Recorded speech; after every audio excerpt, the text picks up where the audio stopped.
Sebanyak 200 atlet dari 24 provinsi mengikuti seleksi Prapon Papua 2020 bertempat di venue tenis Jakabaring Palembang.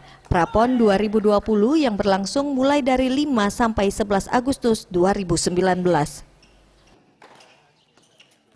Sekjen PPPLT Lani Sardadi mengatakan untuk kuota PON sesuai dengan regulasi, hanya 12 provinsi yang siap memperebutkan medali, 7 provinsi telah lolos dan 4 provinsi sedang bersaing di Prapon, sedangkan pemain yang berhak mewakili setiap provinsi berdasarkan ranking selama Prapon.